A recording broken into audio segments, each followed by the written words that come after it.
Welcome, everyone, to today's webinar. This is yet another webinar in the Law Center's webinar series on homelessness and COVID-19. Today, we're going to be discussing racial equity, homelessness, and COVID-19, and we have a number of excellent co-panelists for you today. I'm so grateful to be having this very timely conversation, which will serve as background not only for those who wish to understand the ways that our housing policies, criminal justice policies, and others have contributed to racial inequity and gross disproportionality of people of color in the homeless population, but will also lay the groundwork for future conversations. Be on the lookout for the webinar that we'll have in 2 weeks from now, focused exclusively on policing, but we will, of course, be discussing policing today. Next slide, please. You have a great panel ahead of you today. We have David Peary, who is a class representative in the Pottinger v. City of Miami case, which is the very first case in the nation to apply the 8th Amendment's cruel and unusual punishment clause to criminalization of homelessness.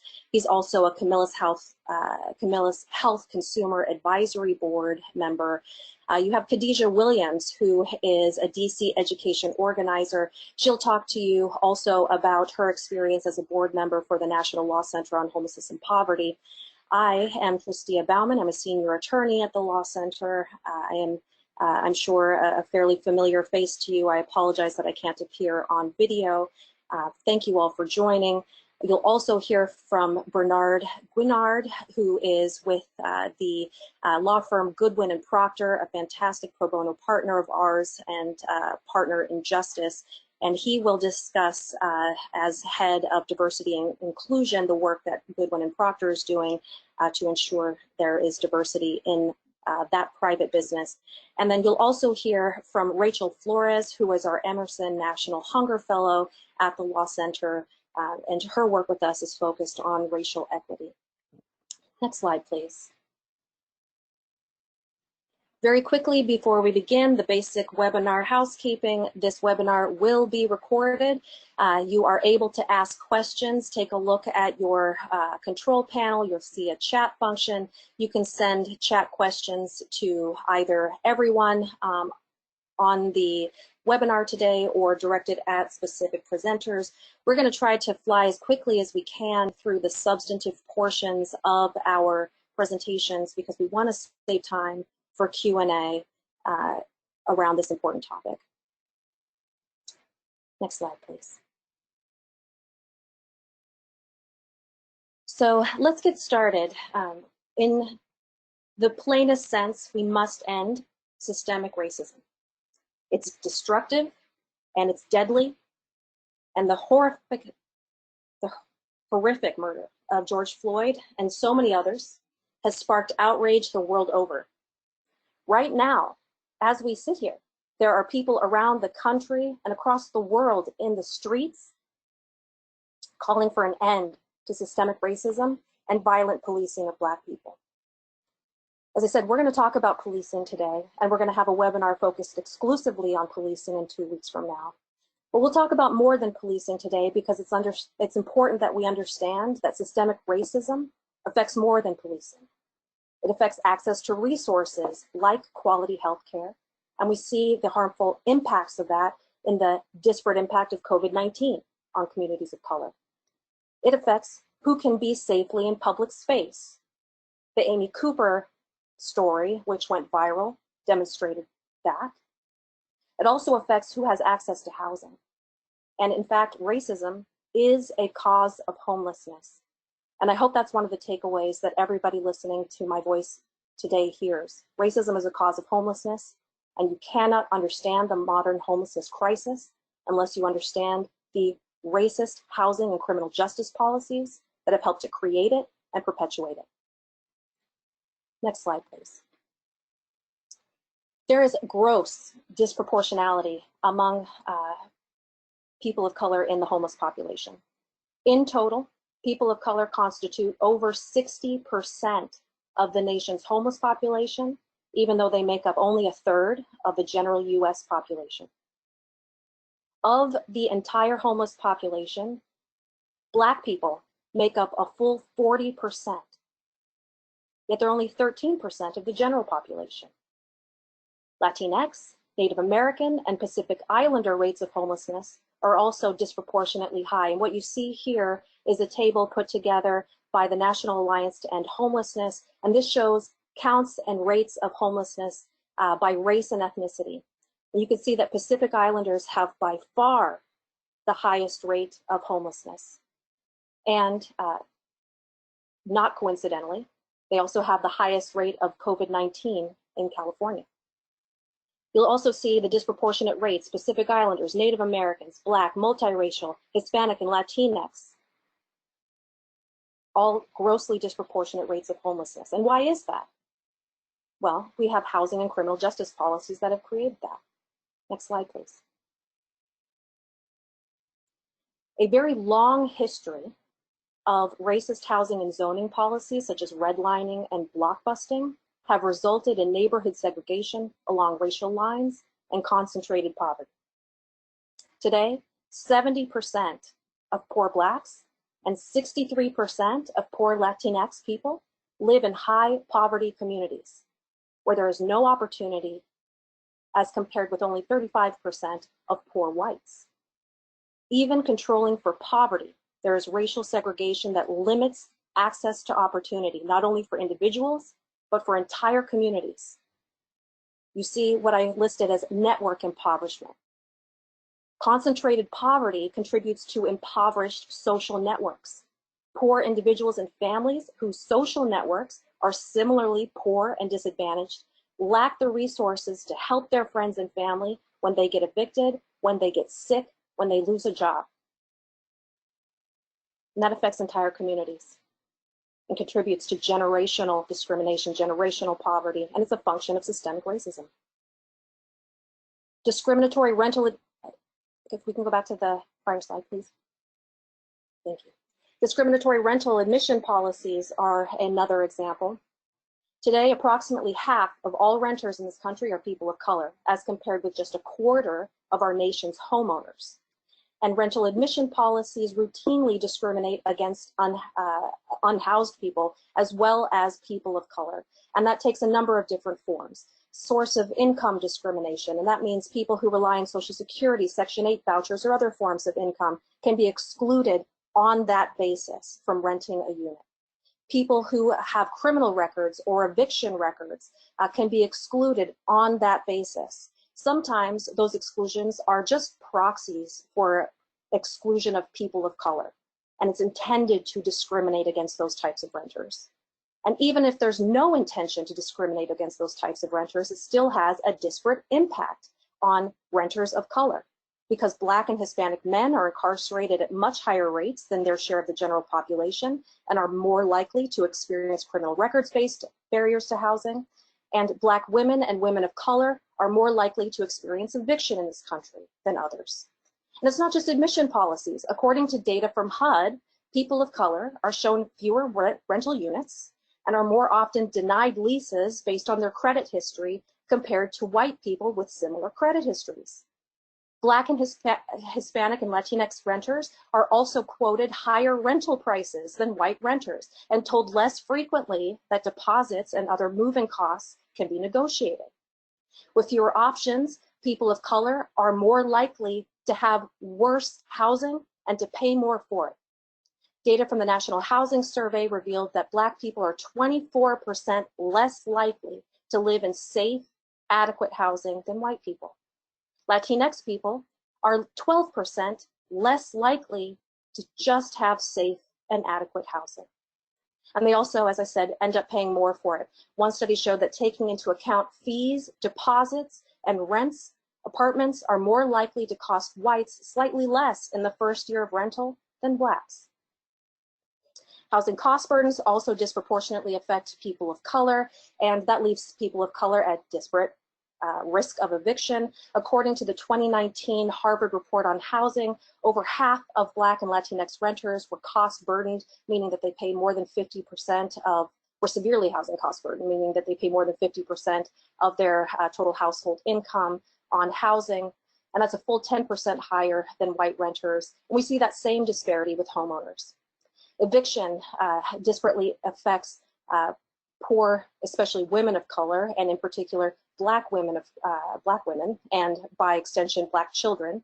In Milwaukee, Black female renters are evicted at 3 times the rate of white women. Matt Desmond, who became famous for his work on evictions in his book Evicted, gave this quote, which I think sums it up well. If incarceration had come to define the lives of men from impoverished Black neighborhoods, eviction was shaping the lives of women. Poor Black men were locked up. Poor Black women were locked out. Next slide, please. Racism and criminalization of homelessness contributes to the problem of mass incarceration, which is a driver of racial inequity in this country. Since 1980, there's been a 10-fold increase in the number of people incarcerated, and many of them, as we know, are Black and brown people. And as annual funding for public housing has plummeted, corrections funding has surged, and that's essentially transformed prisons and jails into the largest homeless shelters or affordable housing providers in communities.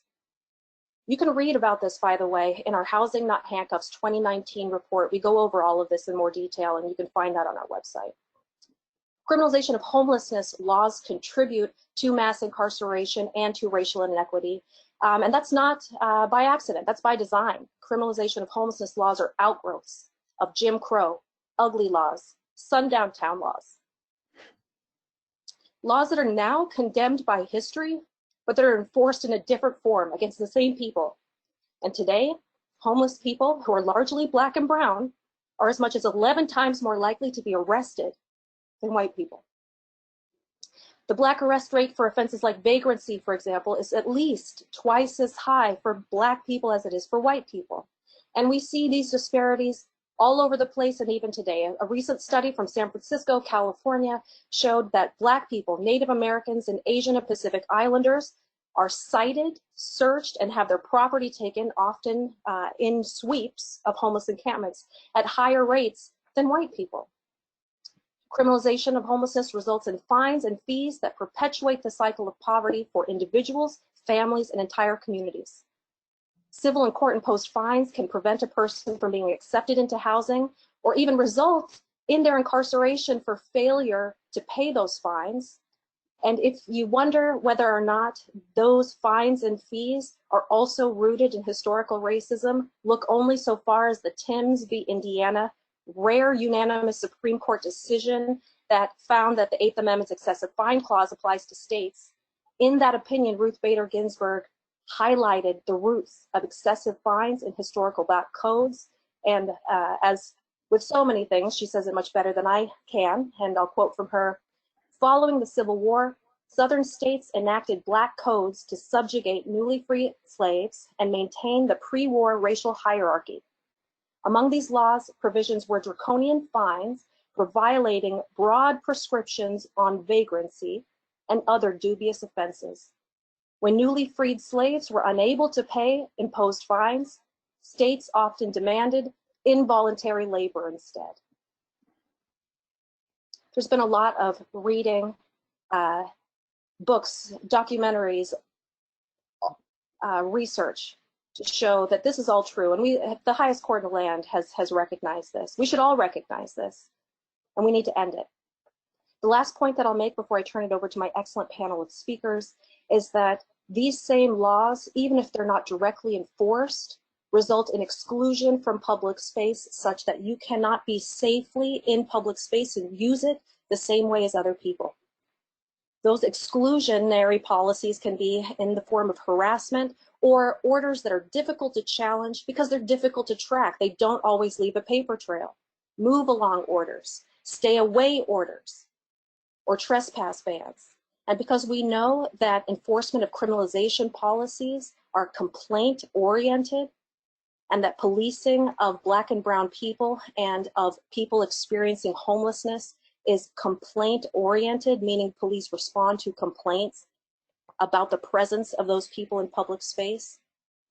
Move along orders, stay away orders, and trespass bans can keep people permanently out of public space and criminalized and incarcerated if they return, even if those are the spaces that they live in, and even if they're using the same public space that every other person is allowed to use with impunity.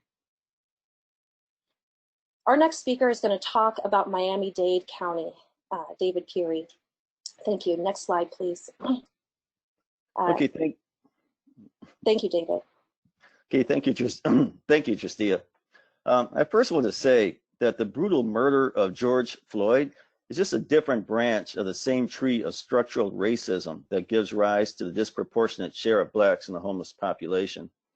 The same dehumanization of Black lives that led to a police officer snuffing out Mr. Floyd's life is also at the root cause of housing and employment discrimination that causes extreme poverty and homelessness. So today, I'm going to give the Aid Miami perspective on racial equity issues and homelessness during this time of coronavirus. And I'm also going to talk a little bit about what our local government is doing and recommend a few action steps that hopefully may also be applicable nationally. On the next slide, back.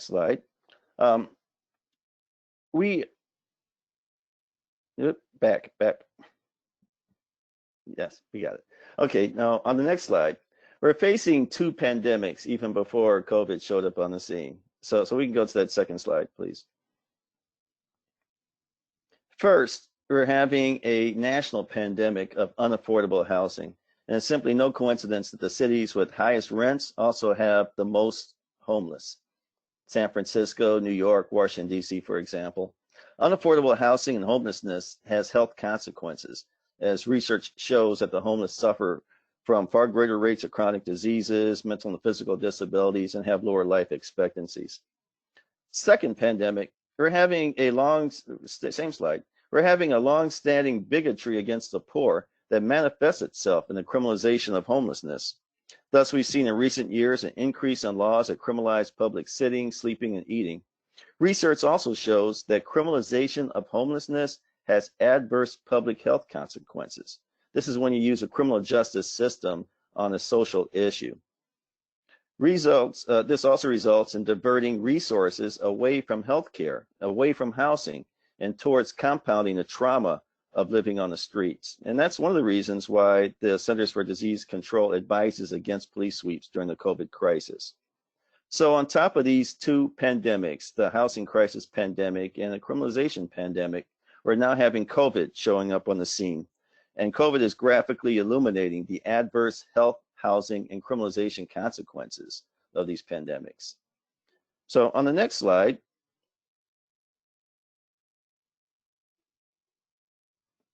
just give me a second. We're all aware that Black people have disproportionately higher infection rates of COVID. There's just a wealth of data showing that. We're all aware that Blacks are having a higher death rates also resulting from COVID. Here in Miami-Dade County, although 1 out of 5 county residents are Black, 3 out of 5 are homeless. Now that is an astonishing statistic in my opinion, and hopefully in everyone else's opinion. In other words, slightly less than 20% of the county is Black, yet slightly less than 60% of the homeless are Black. And by the way, these stats are taken from an excellent website called the COVID Racial Tracker, which I encourage everyone to take a look at. On the next slide, we'll see local government responses. But I first want to emphasize the point that given the disproportionate share of Black people in the homeless population, homeless policies are racial policies. So therefore, homeless policies can be either anti-racist or racist. And this is coming from a Dr. Ibram Kendi, as Dr. Kendi teaches in his best-selling book, How to Be an Anti-Racist. The opposite of being a racist is not non-racist, it's anti-racist. You must work affirmatively against racism in order not to be racist. There is no neutral ground. If you're neutral, then you're really supporting the status quo.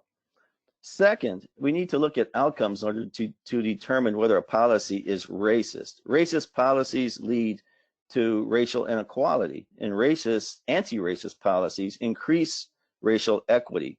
So this is why the criminalization of homelessness is fundamentally racist due to its disproportionately negative outcomes on people of color.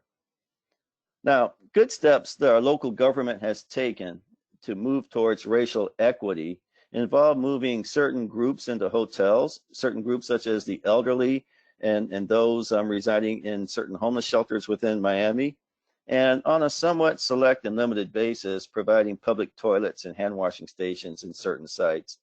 These are consistent with CDC guidelines in order to decrease the likelihood of the homeless getting infections. And again, that has a disproportionately huge impact on the Black population. Now, unfortunately, the bad news is that our local city governments, and I include primarily the city of Miami and the city of Miami Beach, is using the COVID crisis as an opportunity to both impose restrictions on serving food to the homeless. City of Miami Beach recently imposed a ban on panhandling within 50 feet of a business. Now, the next slide will show you, or at least I will assert, that when you look at homeless criminalization policies through a racial equity lens, you will see that these are clearly racist policies. They have a negative impact on a vulnerable group that is disproportionately composed of people of color. These policies are founded upon the unsupported premise that unhoused people choose to remain on the streets, and that street feedings and panhandling somehow enable them to do so. However, there is not a shred of evidence to support this belief. All research shows that homelessness is involuntary, and there are a myriad of rational reasons that people who live on the streets may refuse residence in emergency homeless shelters. On the other hand, in the more than 10 years that I've worked on this issue, I've never met anyone, I've never met a single person who would refuse permanent housing. But what's even worse is that when you blame the victims of homelessness, you take the focus off of the structural racial inequities that caused homelessness, such as a lack of affordable housing and very low unlivable minimum wages. So here's short-term immediate action steps. First and foremost, we must always view homelessness through a racial equity lens. Recognize that the homeless are a vulnerable population, and that due to the greater proportion of people of color within the homeless population, that all homelessness policies are in effect racial policies. That second, we must immediately implement universal testing, COVID testing of all homeless individuals. Everybody experiencing homeless must be tested for COVID. We also urge that localities place all homeless into hotel rooms for the duration of the COVID crisis. Further, you need to utilize an evidence-based, trauma-informed approach. Instead of asking people what is wrong with you, we should really look at what happened to you. What are the structural systems around you that caused homelessness? And first and foremost, we must stop enacting policies that criminalize homelessness. That's the end of my presentation. Thank you very much. Excellent. Thank you very much, David. Next, you'll hear from our Emerson Hunger Fellow, Rachel. Rachel, take it away. Hi, everyone. Thank you so much, Tristy, and thank you, David, for your presentation. As already mentioned, my name is Rachel. I am an Emerson Hunger Fellow at the Law Center, and my pronouns are she, her, hers. And so I'm going to show you all today one of our resources that we have around racial equity and what's going on with the COVID crisis and homelessness. And so I'm just going to show you how you can find that resource first. So you can go to our website on the coronavirus landing page and scroll down to our racial equity section, and then you'll see the fact sheet right there on the bottom. And so the purpose of this fact sheet is just to create sort of the connection between racism, homelessness, and COVID-19, sort of narrate what that connection looks like. And so I'm going to kind of walk through it a little bit and highlight some of the economic and health inequities that have created the disproportionate impact on communities of color, people experiencing homelessness, and people experiencing homelessness and who are people of color. So as Tristia already mentioned, she did a great job of providing details on the different policies and institutions that have created a lot of these inequities around people of color experiencing higher rates of homelessness and people of color experiencing higher rates of housing insecurity and the racial wealth divide. And that plays into a lot of the economic inequalities that we're seeing that are also creating a disproportionate impact of COVID-19 on communities of color.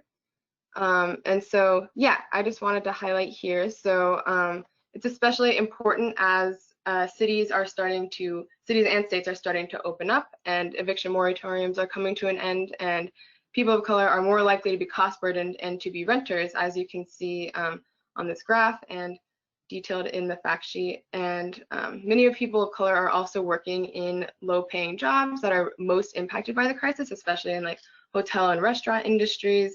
And it's also really important to point out the racial wealth divide when talking about this, because many people who have lost their jobs from the crisis can fall back on their savings, but the typical Black household has 10 times less wealth to fall back on than the typical white household, and are also statistically, as you can see in this graph on the bottom, they're statistically less likely to have the money to be able to pay for when an emergency arises, such as losing your job during a pandemic. And so these moratoriums ending, this means that low-income people of color are going to be at a greater risk of falling into homelessness or experiencing significant financial burden.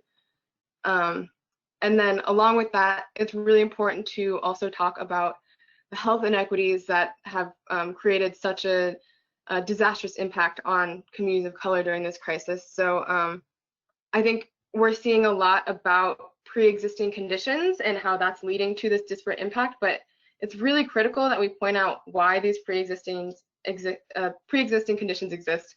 They don't exist in a vacuum.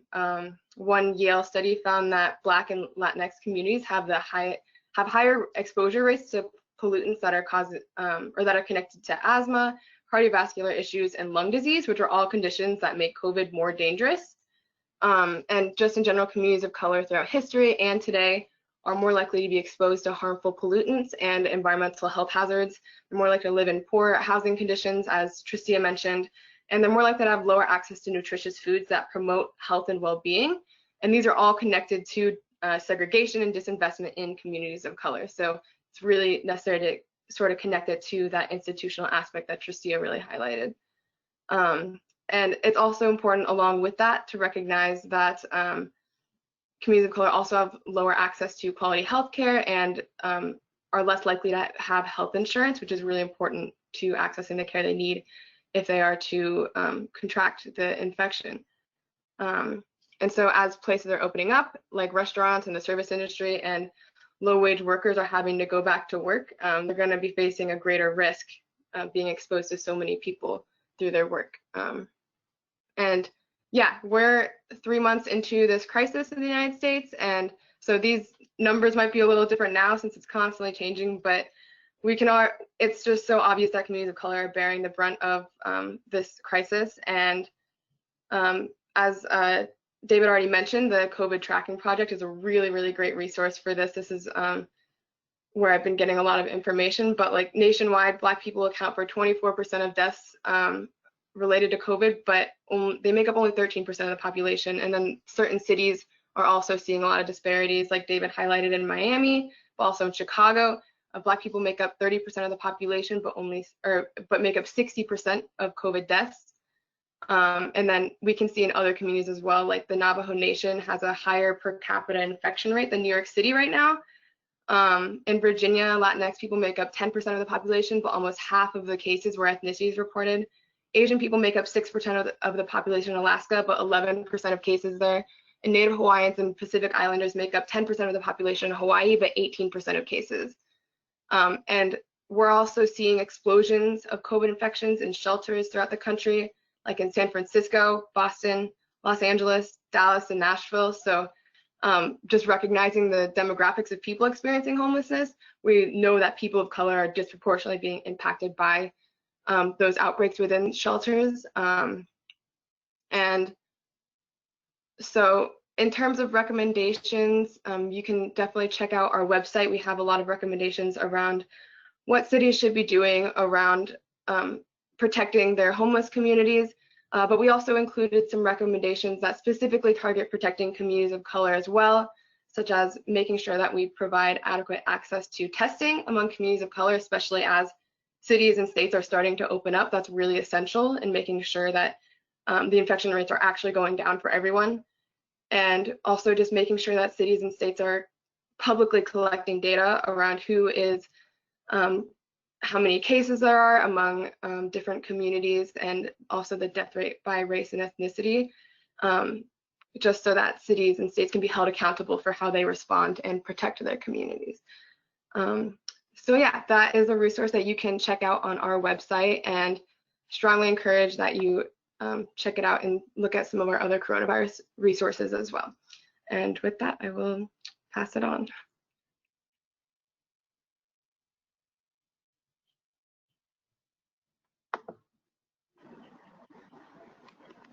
Apologies, y'all, I was on mute. We'll turn it next to Bernard Guignard, who will talk about the work that is being done in private business to ensure racial equity and inclusion.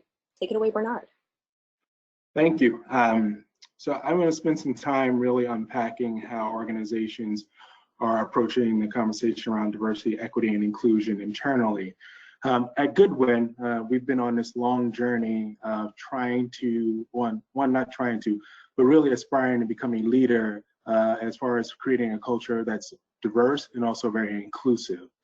And so the approach that we are taking and have been taking over the past several years has been really focusing on dismantling systemic issues, and also focusing on what we can do at a very people-oriented level within the organization. So when you look at how organizations are talking about diversity and inclusion, a lot of folks really focus on, you know, what I will call the production, right? The engagement of affinity groups and relying on that to drive change. And we recognize that that's really not going to have the huge impact in ensuring that we are creating a pipeline of diverse individuals who will get to the senior levels of an organization that will also continue to allow us to attract diverse talent that will continue to be successful, especially in big law, in which we are always challenged in retaining lawyers within firms. So what we're doing, can you transfer to the next slide? So some of the initiatives that we're focusing on, and I'll spend some time on MTN, which is Move the Needle initiative, but some of the things that we're really focusing on to disrupt change and ensuring that we're creating an inclusive environment is, I will start with our affinity groups. We use our affinity groups and leverage them, one, to facilitate community, giving our diverse attorneys or women, members of the LGBTQ community, a place to have touch points. In addition to that, those are also resources where we can bubble up issues and challenges that are impacting the community from an organizational perspective. We use those touch points to really create policy, facilitate initiatives, and also use those to attract talent as well.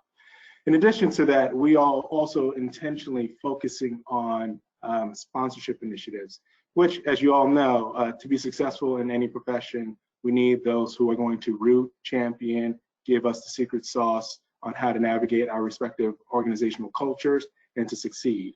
And so with that, we've been focusing on ensuring that our racially and ethnically diverse associates and also partners and also LGBTQ associates have access to sponsors so that they are getting that handholding, but in a sense, also encouragement so that they're successful based on their plans and their career aspirations. The biggest piece of around driving change is really falls within our action plan initiatives. And the reason why this is key and critical is a lot of organizations want to push out efforts that ask everyone to do the same thing. What we're doing is really diving deeper into our firm and asking our leaders to own diversity and inclusion, one, two, to identify with their gaps and their issues when it comes to retaining underrepresented groups, three, to identify initiatives that they want to roll out that will allow them to close those gaps. So we've asked all of our different departments to really get intentional around what they're doing. So some are focusing on sponsorship, some are focusing on ensuring that there's equity in work, some are focusing on ensuring that there's feedback, there's candidness. We're trying to make sure that it's owned and it's operated at a very local level. The reason why diversity and inclusion is really about people to people, hand-to-hand combat, and it's not something that we want to just push out as a directive and hoping that people will get it right. The D&I team, as we're structured, we're here to advise and consult our leaders to ensure that they are able to execute effectively on their plans and initiatives. So we start out with our plans. We also have a junior pipeline initiative, which again, once people are coming into an organization, we want to make sure that people are set up to succeed. So what are we doing around this? We're talking about them. We're making sure that if there are any challenges or issues, we're getting in front of them. We're providing them the feedback. We're getting them the coaching. We're coaching leaders. We're making sure that people are skilling up from a cultural competency perspective, but also understanding what are the gaps that they're creating or the barriers that they're creating for career success. How we're really monitoring this is through our dashboard efforts, right? We are tracking on a monthly basis, productivity, right? Hours, billable hours, how busy people are. If there are gaps, we're really trying to understand what are perceptions or what are driving those gaps. The reason why is because we want to make sure that people are getting opportunity. We want to make sure that people are aware that individuals are falling through the crack. And then we want to also identify strategies on how we're going to solve these problems. And this is very key and critical. A lot of organizations at times are focusing on the bigger pieces without always getting granular and really focusing on what's happening month to month, day to day. And this is allowing us to be very agile and nimble in getting in front of challenges and issues when it comes to retaining talent, developing talent, and elevating talent. The last piece I'll spin here is around how are we disrupting things. So we've been focusing and working with an organization called Diversity Lab, and I come up with an initiative called the Mansfield Rule. So many of you have been familiar with the Rooney Rule. Well, the Mansfield Rule speaks to the same thing with a different lens. One, it's focusing on ensuring that any individuals who are hired into our organization from a senior associate or partner level, or any individuals who are going to be elevated to a partner level within the firm, we want to make sure that the slates are 30% diverse. And that's inclusive of people of color, women, and LGBTQ attorneys. The reason why this is key and critical is that the more people that you have on the slate, the likelihood of increasing diverse individuals being hired or elevated also increases. And this has had a huge impact on our organization because we are starting to see the results of this. And each year, Diversity Labs actually challenges us and other law firms to up the ante. And so this is starting to move into and advance into the conversation around business development initiatives and so on and so forth. So I share that because there's external accountability, and we are one of roughly 60 firms that have signed on to this to hold us accountable, but also to push the firm and push the organization forward. So I talked about Diversity Lab with respect to the Mansfield Rule. Earlier in 2019, Diversity Lab approached us and several other firms to get involved in a unique initiative.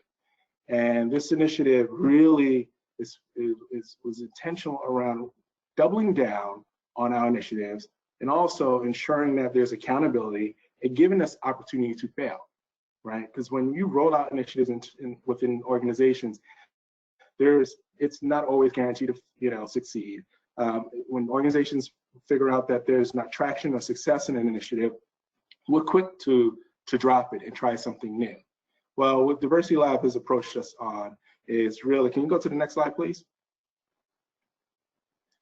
There's this initiative called Move the Needle.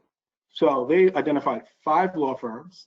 We've all collectively invested $5 million with the intention of achieving our publicly stated goal in 5 years. And this is very unheard of.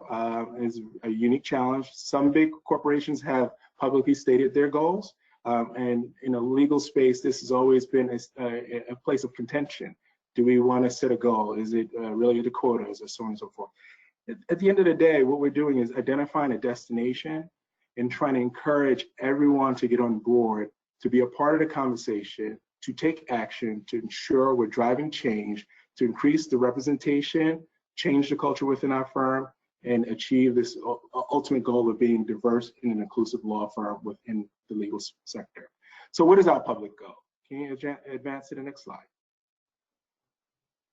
So by 2025, the diversity of Goodwin senior associate population and its population of partners and equity partners elevated in the preceding 5 years will match or exceed its entry-level associate diversity population, which is consistent with or greater than the diversity of graduating law student classes by gender, race, ethnicity, and LGBTQ identity.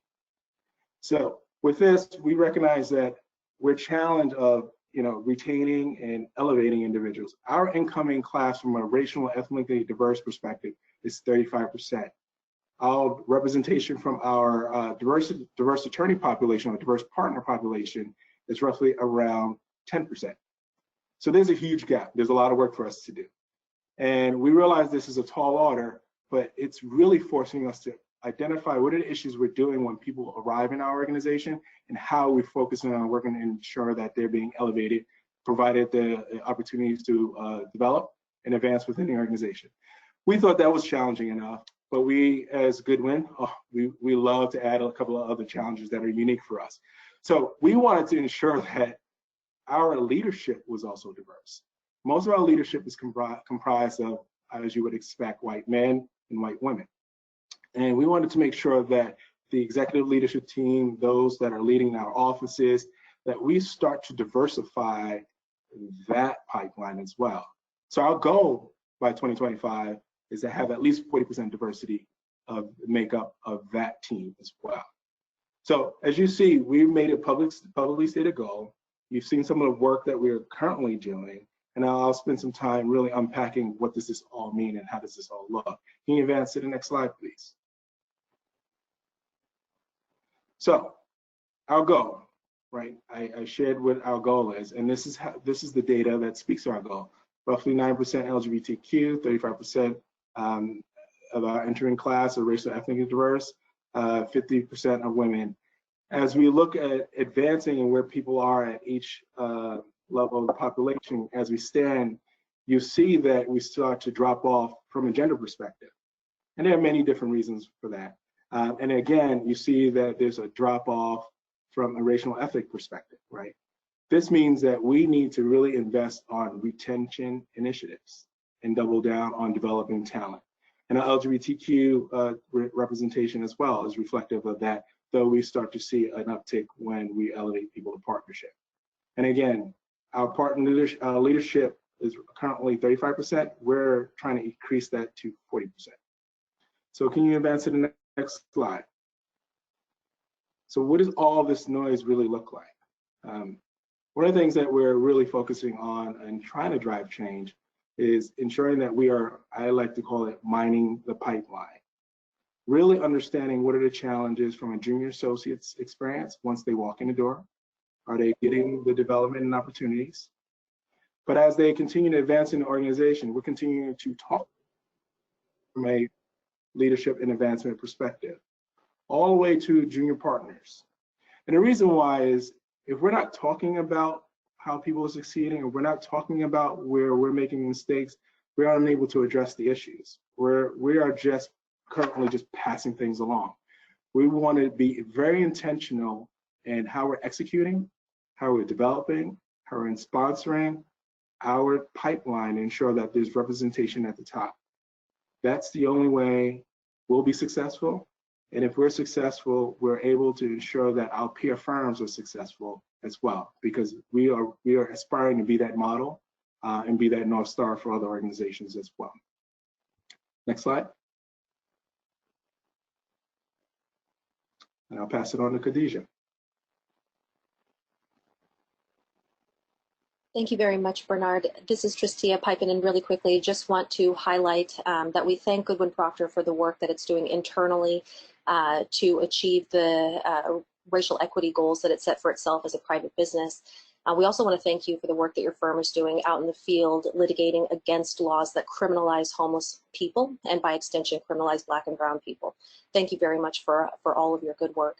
And now we'll turn it over to our final presenter, Khadija Williams, board member of the Law Center and total rock star. Thank you, Tristia. I'm going to start by just sharing a bit about my story, just to really cement, why the work that you're doing right now matters so much. And I thank you so much for all of the work that you're doing to help families and to help all homeless, and especially to focus on equity.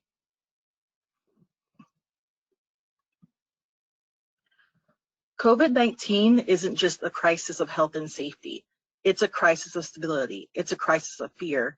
It's a crisis that's critically acute for me as someone who was homeless for nearly my entire life from age 6 until 18.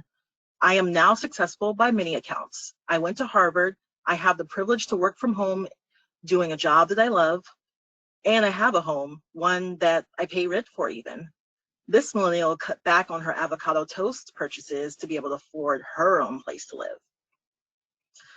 Yet, despite these successes, I still struggle because homelessness leaves indelible wounds that have been torn open by COVID-19. My mom died in 2011 in what I would argue is a direct result of her homelessness. As a family of 3, my mom, my little sister, and I were denied access to shelters we went to too much because the need was too high and we were homeless for too long to be helped. No longer wanting to further expose her children to the dangers of sleeping in bus stations, in roach-infested motels, and emergency shelters where individuals are packed together like putrid sardines, my mom began to rely on informal housing options from strange men. That housing came with a cost that was entirely too high. I don't have a mom anymore because of that cost. She died from complications resulting from AIDS, and she had no access to regular medical care. I still don't know which man infected her. He was probably a rent check away from homelessness himself. Without insurance and unable to hold a job down due to untreated paranoid schizophrenia, my mom was unable to fully care for herself. California was unwilling to take care of her or of us. They were completely willing, however, to give my mom and I nearly $1,000 worth of tickets for jaywalking on Skid Row, and they were very attentive to my Black body when they pulled me off the metro while I was on my way to community college because my high school only had 3 AP classes and I wanted to actually go to college. I guess it's really important to enforce a metro card requirement rule. Never mind that I lost my card in some city I couldn't name if I tried. There are too many. California cared about something, but it wasn't human beings, not a devout, teetotaler Black mom and her 2 Black children. It is with these indelible traumas that COVID-19 and the ongoing killing of my people have honestly got me fucked up. As I try to find shelters for the families I work with now in my role as a community organizer, I'm thankful for my own privileges, but I still experience a deep sadness for the many homeless Black moms trying to exist during COVID-19. And a deep anger. Black lives matter. Black lives should matter. Black housing, Black health, Black stability matters. The Law Center, in which I have been a board member for nearly 2 years, has been fighting for the dignity and humanity of the homeless for decades. It is why I support them with my time today and why I'm with you today. Thank you, Khadijah. You've heard a lot from us today, and the personal experiences, the trauma, the emotion. You've heard voices crack. Perhaps you've teared up as you've heard us talking today. You've heard statistics backing up what it is that we're talking about and what we're so emotional about. And if you go to the Law Center's website, and you heard some about the solutions, the recommendations, David recommended many, Bernard recommended some. We have others in our Law Center reports, Housing Not Handcuffs 2019, Protect Tenants, Prevent Homelessness, Tent City USA. We also have a webpage dedicated entirely to COVID-19. And on that webpage, we have the fact sheet that Rachel went over that highlights the connection between race, COVID-19, and the effort to end homelessness. We want to get to some questions in our remaining time. We will not be able to get to all the questions, and there isn't enough time to discuss these important issues, to to proper satisfaction on any kind of webinar. But in our remaining time, I'd like to give us some space to reflect on what we heard today. Before we go into questions, I have a question for the audience members, and this is a poll question. You've heard from us, and now we'd like to hear from you. Is this information helpful? Is this what you want to hear about? And Rajan, if you can add the poll slide. I think we have the poll activated and ready to go. If we don't, then this is maybe just a self-reflection question and not one that you'd be able to actually respond to. But we ask all attendees at the end of our webinar, is this content, what you learned today, something that you will use in your work to serve homeless people moving forward? Since we don't have that slide and I'm not seeing a poll question appear before you, I don't think there's a way to respond to it in the context of this webinar. But please do think about that. This webinar series is for you. It's for the movement, but you are the movement. And we want to bring you content that helps you do the work that you're doing out in the field, that complements the work that we're doing out in the field to make change that we need to see in this country. Please email us about the content that you've heard and make suggestions about other content that you'd like to receive. We are keeping this webinar series, which was initially intended as a 4-part series, going for the indefinite future. And as I said, the next webinar will be about policing. We do have some time for Q&A.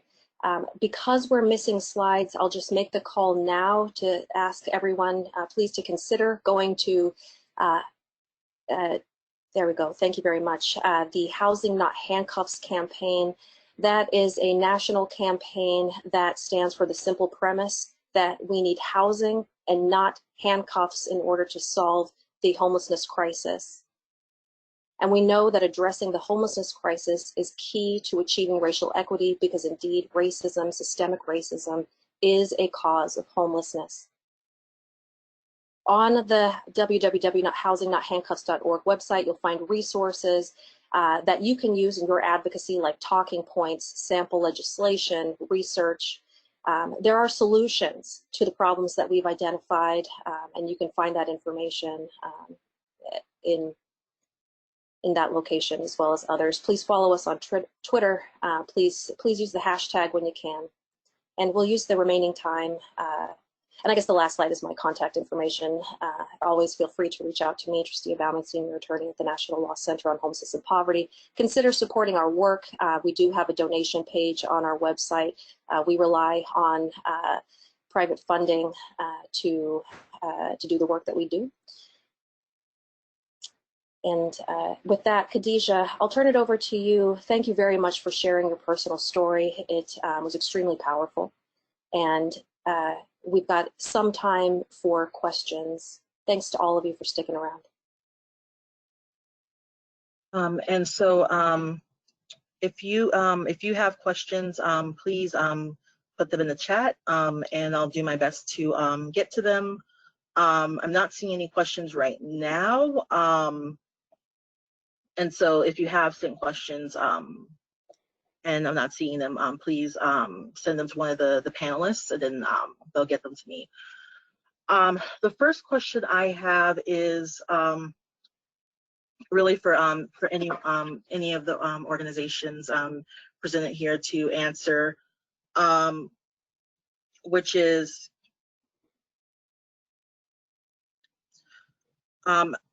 what have been the biggest challenges to doing this work from a racial equity lens, and what are some lessons learned based on those challenges that would be helpful to share with everyone here today?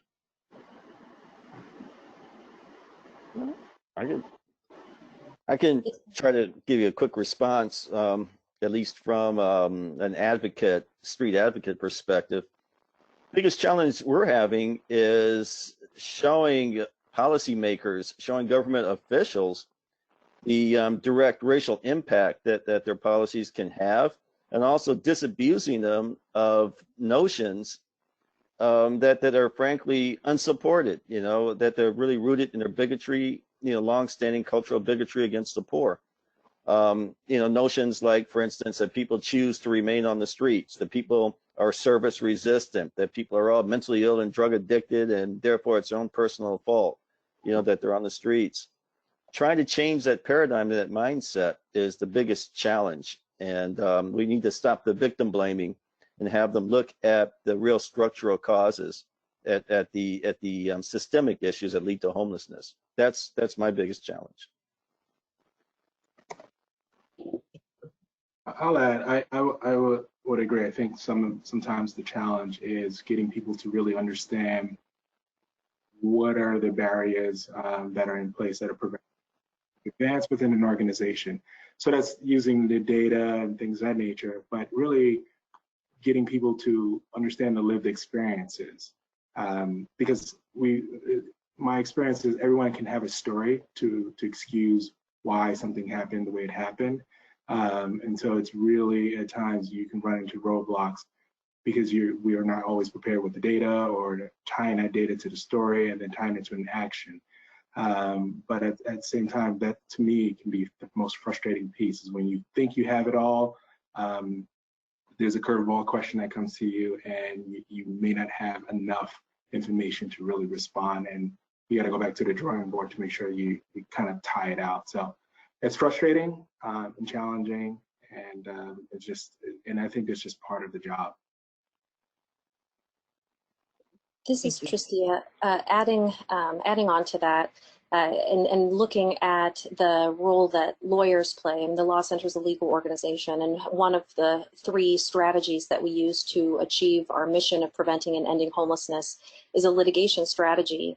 And I think part of ensuring that there's a racial equity focus is centering people when doing case development and litigation. There's an attractiveness to strong legal arguments that can win in court, and there is a tendency to look first to the policies and the legal arguments, and second to the people, to build a case on the law first and kind of insert plaintiff here.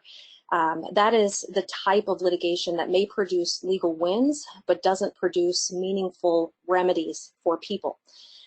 And a way to ensure that we are being equitable and using that litigation strategy well is to work with communities, with organizers and others who are advocating for people who are affected by the policies that drive racial inequity, and litigate to achieve the demands of those people, and to find legal strategies to advance that needle, and to really have that be the guidepost for our litigation strategies.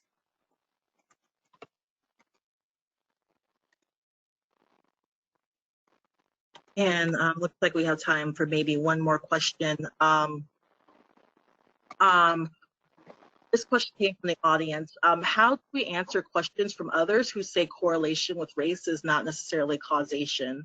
And I'll add to that question, like, how do you respond to people who use quote unquote facts and data and academic language, or basically creative ways to be covertly, biased?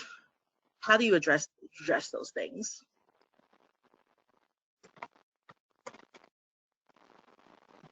How do you respond? I'm not quite sure how to respond to the correlation is not causation. I mean, given the overwhelming evidence and the 400-year history of race relations in America, for anybody to say that simply the correlation of 60% of blacks in the homeless population here in Miami, when they're only represented 20% in the general population, that has nothing to do with racial discrimination. I guess all we can do is educate people and present them with facts. But somebody who has that mindset is probably impervious to facts. Again, I go back to the anti-racist paradigm here, that It takes more than simply being non-racist to have racially neutral policies in order to be against racism, that you actually have to work towards it. You have to be aware of the root causes of it, and you have to not just be neutral that simply supports the status quo, but you actually have to work affirmatively against it. Thank you. I couldn't add a thing to that. David 100% hit that one on center of the head. Well, we are at time now. Thank you so much. I'm going to direct it back to Tristia to close us out. Thank you. Thank you all for attending. I thought this was an excellent conversation today. I started with an overview of policies at the big picture level.